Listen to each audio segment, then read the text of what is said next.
I would really love to eat fruit all day. Is that okay? As long as you don't eat any fat. Really? Yeah. Okay. But you have to clean out your body first. If you have a toxic body and then you go straight to that, you're going to gain weight.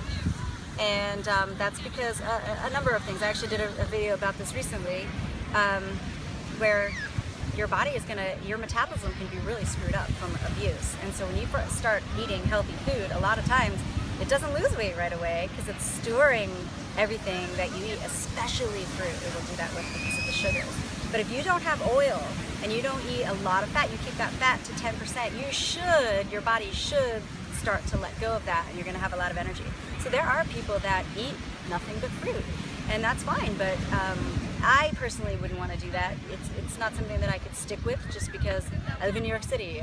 I have a husband who doesn't eat like I do. We go out, and if you eat fruit all day and then you go out to a restaurant and you eat food that's got salt and fat and whatnot in it, your body isn't going to be able to, the sugar's going to get trapped in your bloodstream from all that fruit that you ate.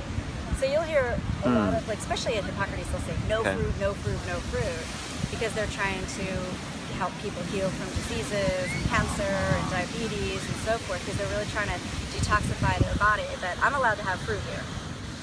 If a person does decide to do a living foods diet, how important is it to choose organic over what they call conventional? Is it really critical, or if you can afford to do it, but if not, it's okay? If it's a concern about money, here's the thing, when you start eating this way, it is so much more cost effective than any processed foods or meat or eating out at restaurants and drinking alcohol and all that toxic stuff ever will be. So buy in bulk, buy organically. It's so important, especially if you're juicing, because when you juice, you're concentrating what's in these vegetables. So if you put all these vegetables in your juicer, you're just concentrating the pesticides that are in the vegetables as well. So having organic food is super duper important. There are some fruit and vegetables that have less because pests can't get to them as easily, like bananas and avocados and things that have like a heavy rind on them, because it's really more difficult for a pest to get into that food than it would be, say, a strawberry or an apple or something where it's exposed. Let's say a person like me is coming to Hippocrates or a raw living diet, straight off hamburgers, junk food.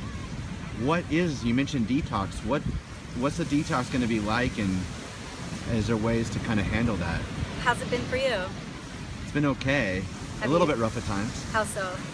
Just feeling a little nauseous or tired. Headaches? Kind of just a general nauseous, and I had a headache about the first 4 days I was here. Straight. Yeah. And how long have you been here? Today is my day 7. And how are you feeling? I feel amazing today. Any headaches? No. Any nausea? No. What was the other one? Just feeling generally lethargic? tired. Yeah. How do you feel? No, I feel amazing. Yeah. So 7 days? Yeah. So there you go. I mean, it depends. It's different for everybody. The first time that I was at Hippocrates, I was eating pretty clean to begin with, mostly vegan, and I had a headache the first day. This time, I was 100% vegan before I came here, and eating super clean. My blood work was even better than it was 2 years ago. That's one thing, you get your blood work done here, which is pretty cool.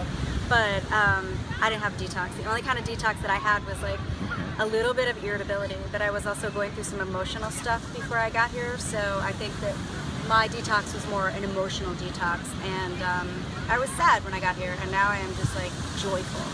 And again, I'm like you, I've been here for 7 days, and that happened pretty quickly. I'd probably say we arrived on Sunday, and that by Tuesday night I was good to go. But it was bad Tuesday. I was like, nah, cranky little bitch. Is there some connection between emotions and like going on a raw living food diet? Wow, I mean, this is like a whole other video that I could do. Maybe I should do a whole other video of this. So I'm gonna answer the question. A lot of people who are coming to this world are coming because they want to heal a part of their body, whether it's physically, emotionally, spiritually.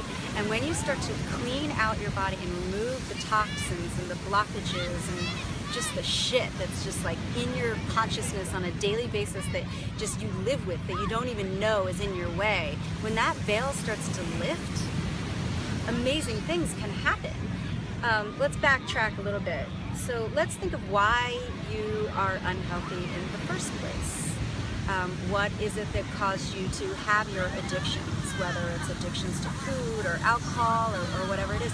So it's one of the things that I love about this place is it's not just eat sprouts and drink green juice and wheatgrass and feel better. They address the emotional, there's psychotherapy here. And you get, with your program, in a 3-week program, you get 2 psychotherapy sessions and probably more if they think that's something that you need. They have healing circles, and it's not as touchy-feely as you would think it was. Sometimes I want it to be more touchy-feely, but it's kind of like what you make of it. But let's address what it is that caused you to have the health condition in the first place. Yeah, I mean, you start healing your body, you're going to heal your emotions, you're going to heal your spirit, and the world becomes possible for you. Christine, going even deeper into that topic, going on a long-term raw living food diet, we kind of talked about this earlier, but does it kind of open you up to more of your natural instincts and even, if you would, sort of the clairvoyant type abilities? Sure. You don't realize how much we're overloaded by our lives and stress and just abuse that we put upon ourselves. So when you have a moment to step away from that and to clean your body out, you step into something that's called, that us raw foodists like to refer to as the life force energy. And life force energy is this enzymatic, rich food that just has so much life to it. You've heard you are what you eat before, everybody's heard that before. So you become this life kind of becomes you. And I've noticed things. The first thing I noticed, not on this trip, but years ago when I first started on this journey, when I first did a cleanse, was all of a sudden I could smell everything. My olfactory sense cleared out. Have you noticed that? He's like, yeah. Oh, yes. You can smell everything. Sometimes you don't want to smell everything. Oh, yes. But then what happens is you become almost more intuitive. You become almost in a way clairvoyant, especially if you had any of that to begin with. And you almost like, your dreams become very vivid. And I think that's part of the healing process. I think like things are shown to you that you couldn't see before because you just had so much junk in your system. For me, I know I get a little bit I get pretty psychic actually, the cleaner that I am in my body. And it's funny, when I work with my clients, a lot of times I almost know what they're going to say before they say it, and they're like, how did you know that? And I'm like, it's not just because I have some magical psychic ability. Well, I do, but but it's also because of the lifestyle. I wouldn't be able to tap into that if I didn't have a clean internal environment as well.